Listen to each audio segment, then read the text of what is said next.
Alright, for today's video I have a mini presentation for you guys, and it's nothing fancy, it's just going to be me opening up some tabs. But I recently had a realization about something. Since 1999, every time the Browns have come into a season with big expectations, not only does that season turn out to be a complete disaster as far as the record is concerned, but those seasons are also plagued with crazy drama. Now most of it's off the field drama, but some of it's also on the field.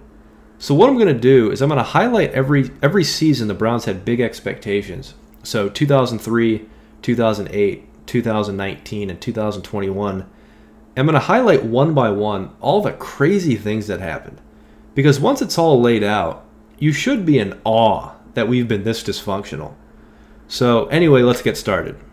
Okay, so the first season we're going to talk about, or the first season like since '99 where the Browns had really big expectations coming into the year, was 2003. Now I know there are going to be some people who say, well no, the Browns actually didn't have big expectations because of the salary cap purge. But if you ask me, that's not true because they did have a Sunday night game and a Monday night game scheduled for that year. So the NFL would disagree with you guys who say that.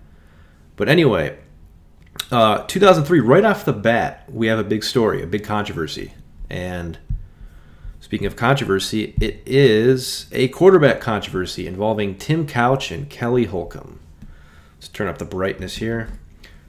There they are. There's Kelly Holcomb right there, Tim Couch. And here's an article about it. Tim Couch and Kelly Holcomb fight for the right to be starting quarterback. And, you know, nowadays, quarterback controversies are like second nature in Cleveland. We're so used to them. But back then, they weren't very common. Like the sentence points out, the biggest quarterback controversy since Brian Sipe versus Paul McDonald 20 years ago. So in 2003, quarterback controversies were not the norm. And what makes this one even more particularly strange is Tim Couch was the Browns starter from '99 up until this point. And he even led the Browns to the playoffs in 2002, which is a reason they had big expectations in 2003. So for there to even be a quarterback controversy is kind of strange, even though Kelly Holcomb did play very well in that 2002 playoff game. And, you know, quarterback controversies are just never a good thing. They rarely result in anything positive. You know, they divide the fan base, they divide the locker room, oftentimes divide the coaching staff. And this was a particularly nasty one, from what I've heard. You know, fans just wanted to kill each other over this. So this is just a distraction storyline that really shouldn't have taken place. No disrespect to either guy, but, or I should say no disrespect to Kelly Holcomb, but Tim Couch should have been the starter going into week 1.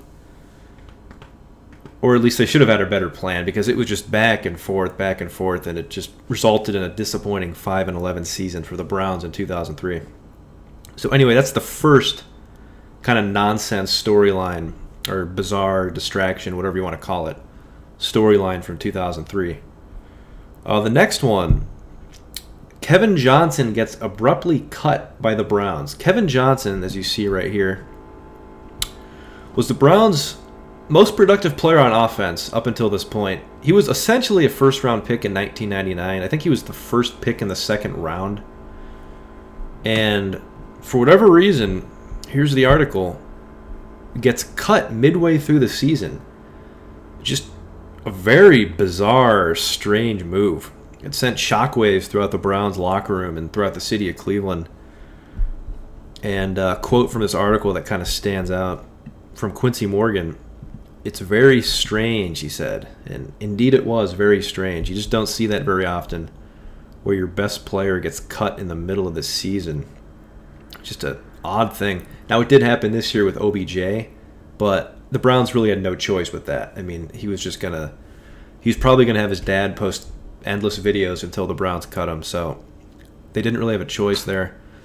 But this, just a very strange thing. Kevin Johnson, by far their best player on offense, just cut.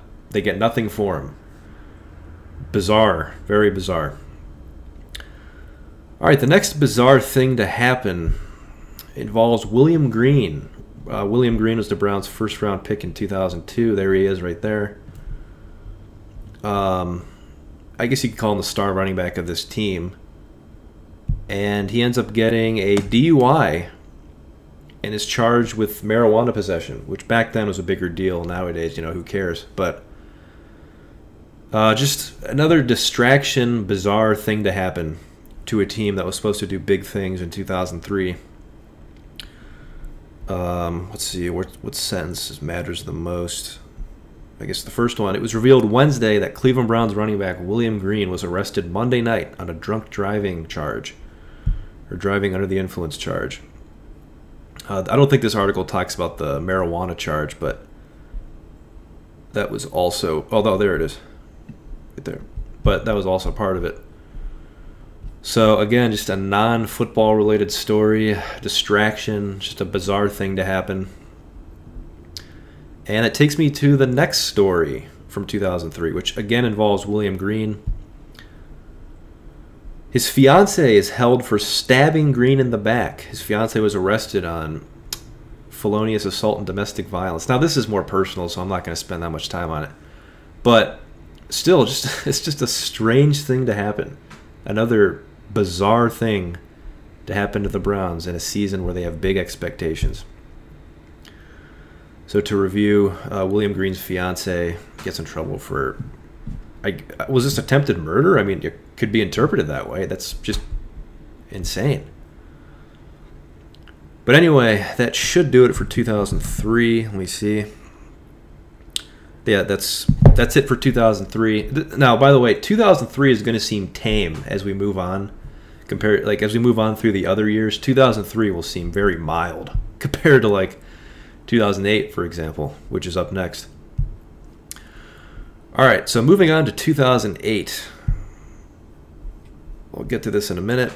But 2008, this was following the 2007 season where the Browns went 10-6 and had one of the most explosive offenses in the NFL. So the Browns were trendy Super Bowl picks in 2008. They got, I believe, 5 nationally televised games that year, 6 if you count the preseason. So...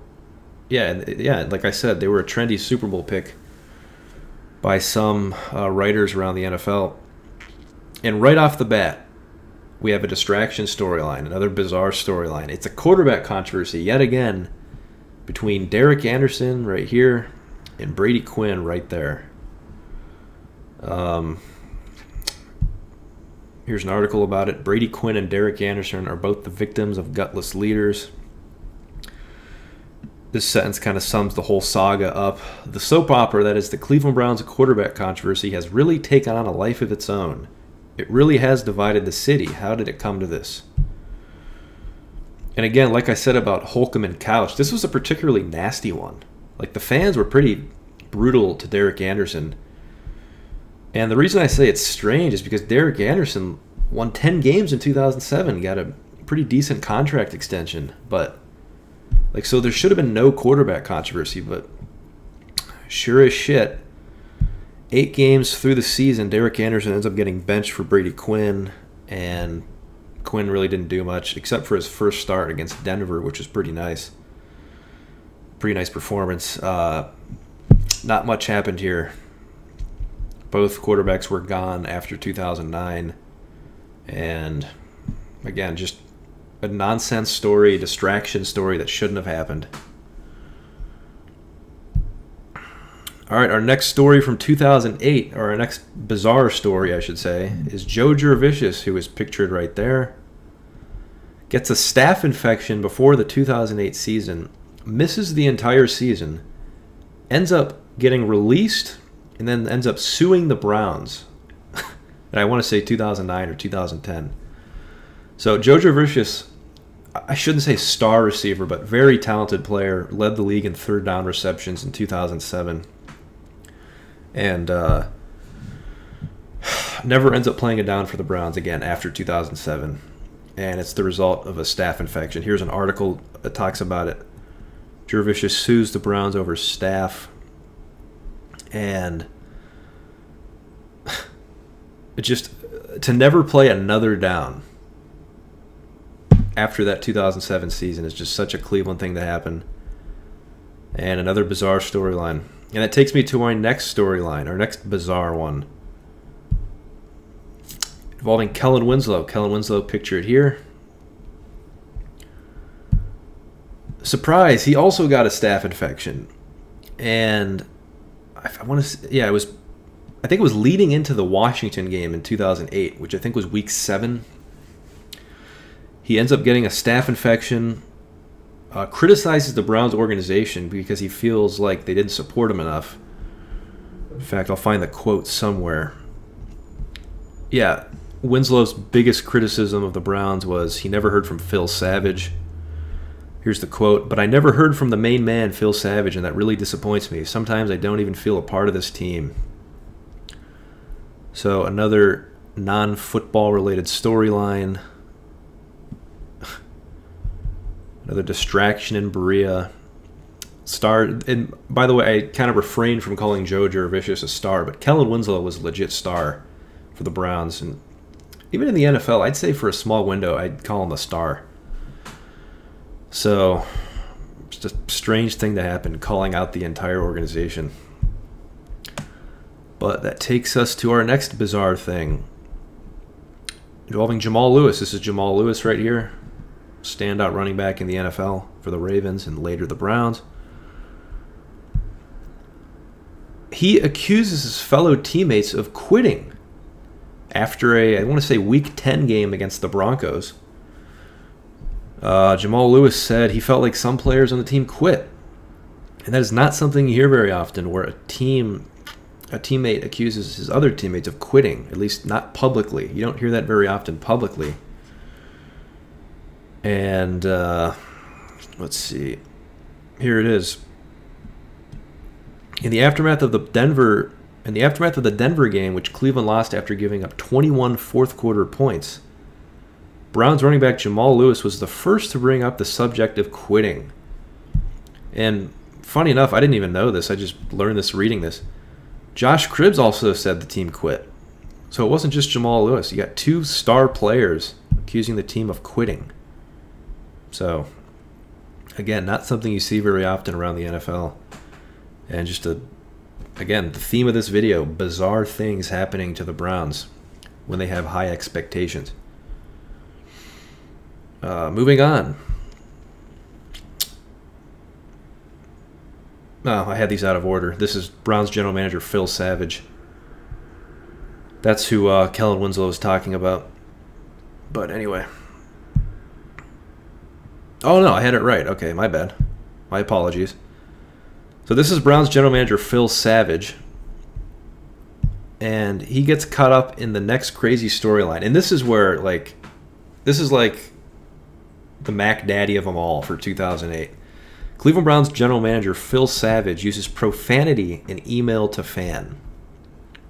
So in 2008, I mean, Twitter was around, but nobody really used it.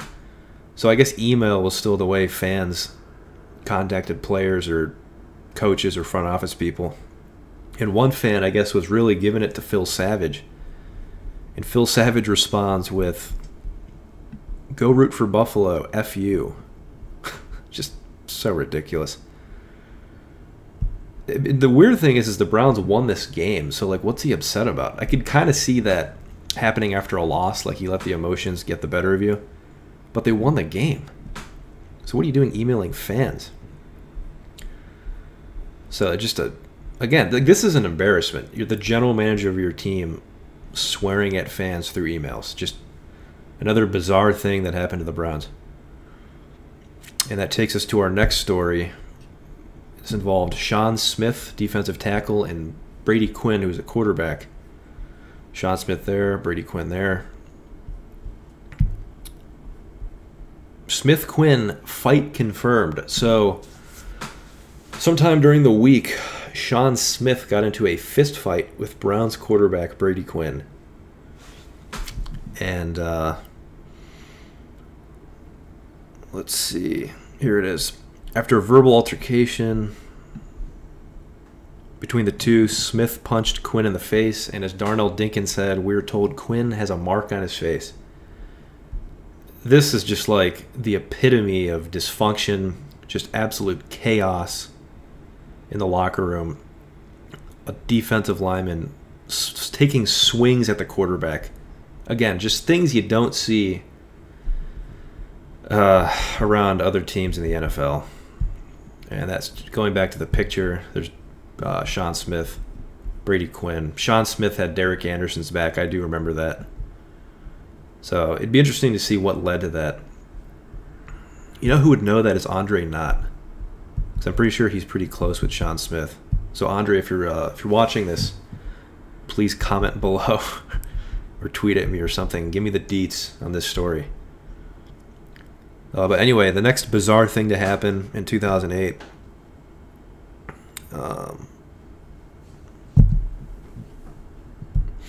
Braylon Edwards gets into it with the fans, kind of. So, kind of like what's happening right now. Kind of like what's happening right now with Baker Mayfield.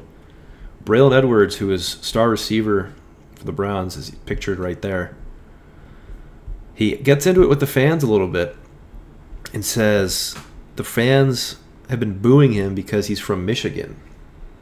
Now, at this point in 2008, fans had been booing Braylon Edwards because he was having an awful year. Had nothing to do with him going to Michigan.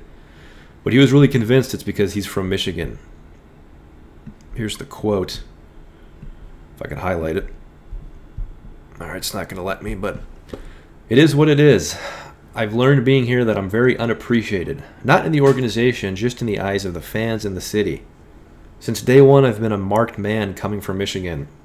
It's just gone that way. Even when things are good, there's heckles. Again, star receiver calling out the fans. Bizarre. Doesn't happen anywhere else in the NFL. At least not very often. And especially, the reasoning is ridiculous. It has nothing to do with him being from Michigan. Like Donovan Peoples-Jones. Nobody boos him. And he's from Michigan. Same thing with Jabril Peppers. So, again, just another bizarre thing. And that does it for 2008. 2008, I can't remember if I already talked about it, but the Browns fell miserably short of their Super Bowl expectations and finished 4-12. So, yeah, they did not qualify for the playoffs.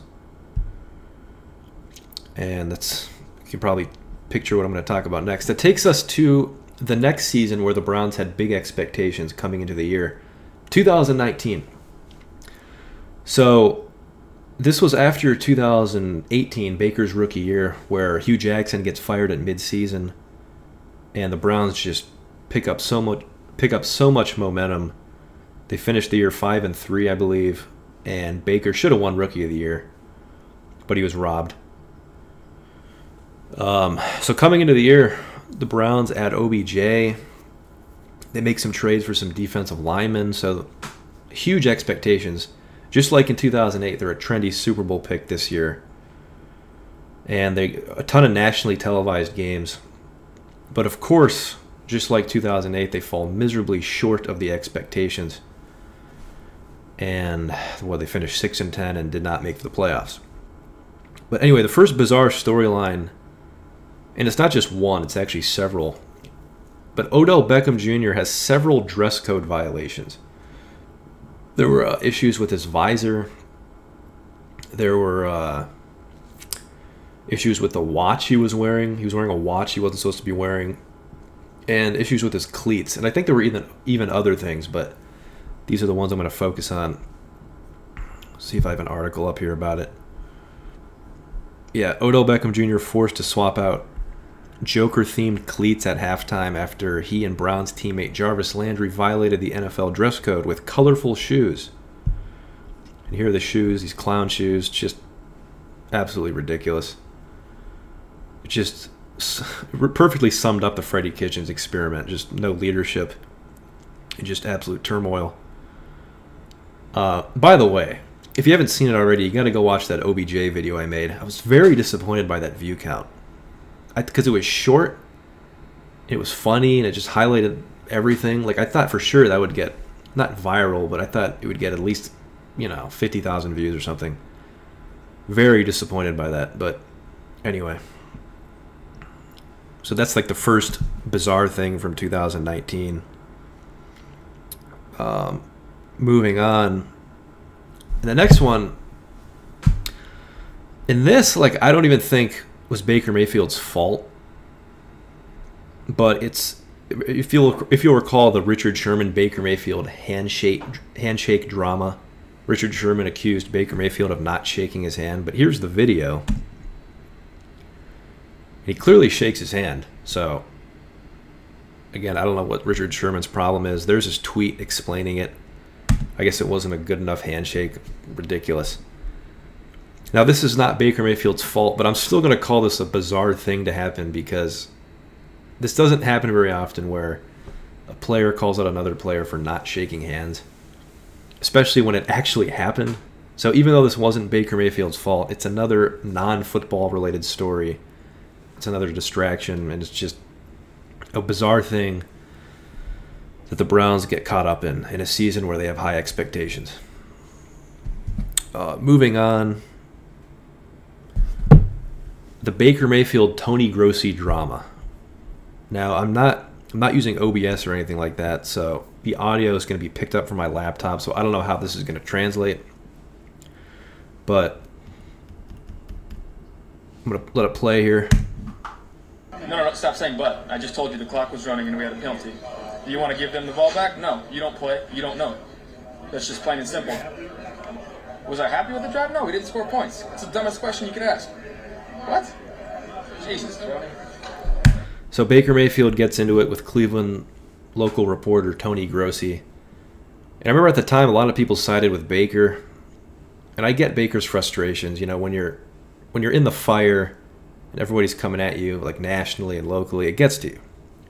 And I think that's one thing fans have to do a better job of understanding, is like what it's like to be under the microscope. But at the same time, it's such a bad look. And if you know me, I'm a big Baker Mayfield fan, and unfortunately he comes up a lot in the next couple of storylines. So this is not me attacking Baker Mayfield. But this is like Ryan Leaf-esque. Like, because remember Ryan Leaf also shouted at some reporter. So just a bizarre thing that happened. It doesn't happen anywhere else in the NFL. But of course, it happens when the Browns have high expectations. All right, next thing.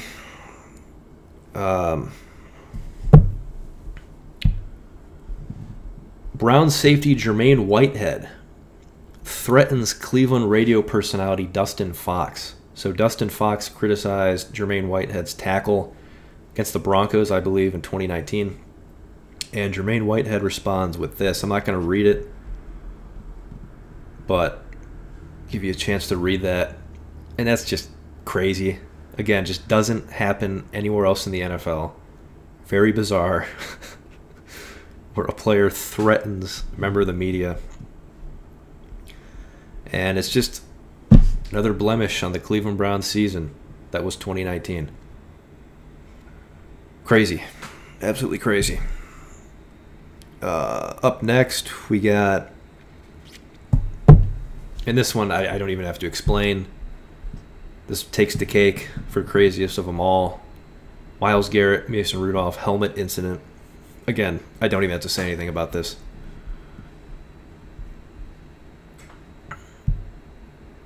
Next thing, this is kind of the sequel to that, or the follow-up. Browns head coach Freddie Kitchens is pictured wearing a Pittsburgh Started It shirt. And of course, that's referencing the Myles Garrett, Mason Rudolph incident. Freddie Kitchens was taking the side of Myles Garrett, and he ends up getting photographed wearing a Pittsburgh Started It shirt. I know it's kind of funny. It's cool to see the coach support the players, but it's just such a bad look. And Browns ended up getting humiliated in that Steelers game in the rematch just a couple weeks later. So, just a bizarre thing. Like, this is not what NFL head coaches do, but of course, it happens to the Browns in a season where they have big expectations. All right, moving on. Odell Beckham Jr. said, "Come get me," to a Steelers player. He actually said it to more people from what I've heard. But in Odell's first year with the Browns, he was disgruntled with how things were going. So the report was that he was going to other players before the game and saying, "Come get me." In other words, come trade for me. And Yeah, it'd be one thing if that report never got out, but the fact that that became national media, a national, excuse me, the fact that that became a national news story is just crazy. Again, doesn't happen anywhere else around the NFL.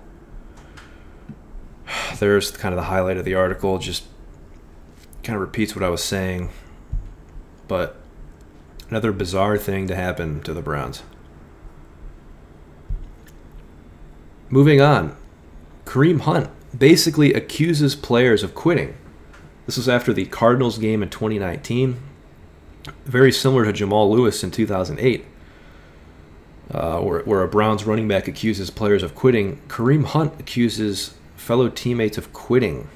Now, I don't think he actually said quit. I think the question that was posed to him used the word quit, but he basically said that. He said quit. They quit without saying that.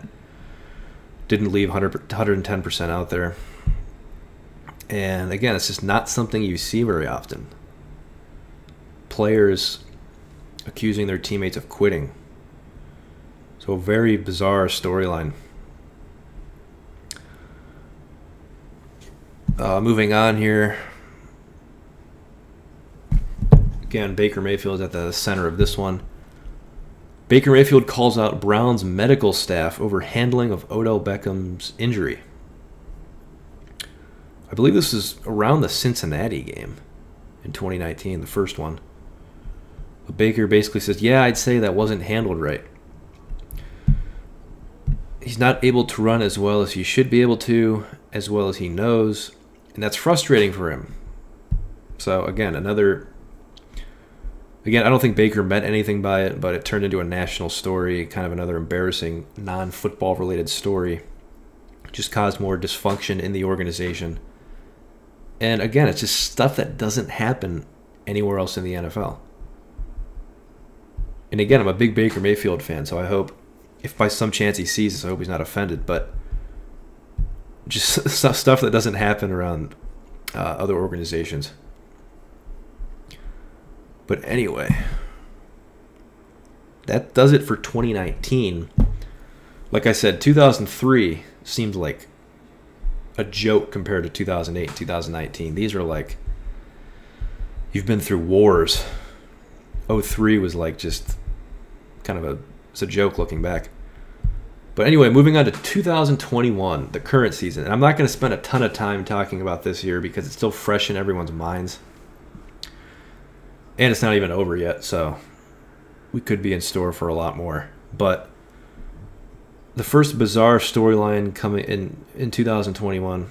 By the way, I should point out, and again, this is still fresh in everyone's mind, so I shouldn't have to say this, but coming into 2021, the Browns had Super Bowl expectations. A couple nationally televised games. And not as many as 08 and 2019, interestingly. It's almost like the schedule makers kind of learned their lesson not to expect too much from the Browns. But Super Bowl expectations nevertheless.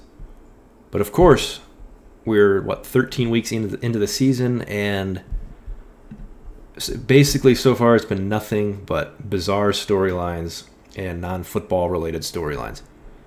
And the first one, by the way, this probably isn't even the first one. I'm probably forgetting other ones. But Odell Beckham's dad posts video blaming Baker Mayfield for son's failures. I'm not going to play the video for copyright reasons, but I mean, you've all seen the video. But Baker Mayfield, or OBJ's dad, posted a video of all the times Baker missed OBJ, like times where OBJ was wide open and Baker didn't throw him the ball. And again, a crazy thing to happen because it could potentially divide the locker room. And the rumor is that it has divided the locker room. And you never see players' dads calling out players publicly, at least. Very strange.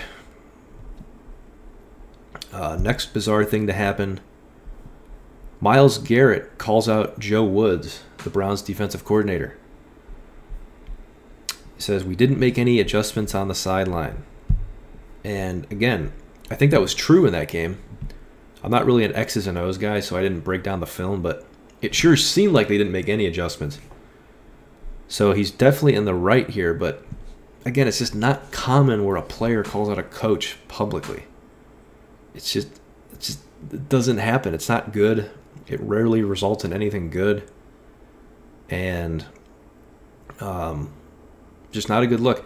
You know, it's interesting. Myles Garrett also did this in 2018 after the second Steelers game. He called out Greg Williams because in the first half, the Browns kind of shut down the Steelers, but I guess they changed it up in the second half, and it definitely did not result in anything positive. So Myles Garrett called out Greg Williams. So he does have a history of doing this, but again, just another distraction, non-football. Well, this is football, I guess, but just another bizarre thing to happen.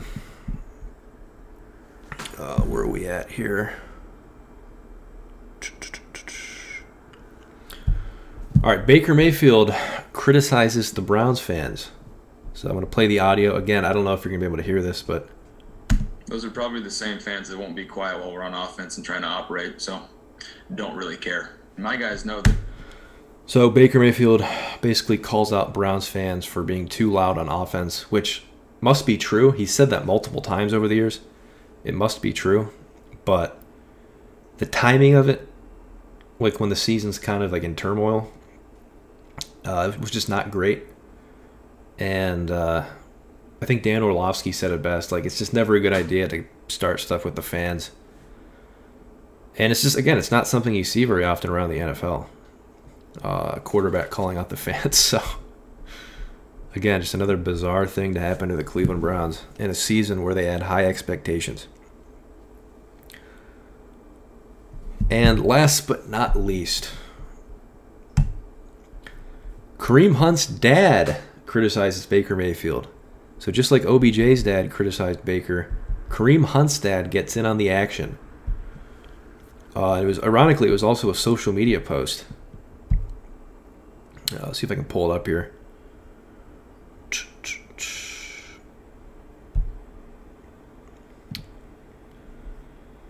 I'm not going to read all that, but you can read it for yourself.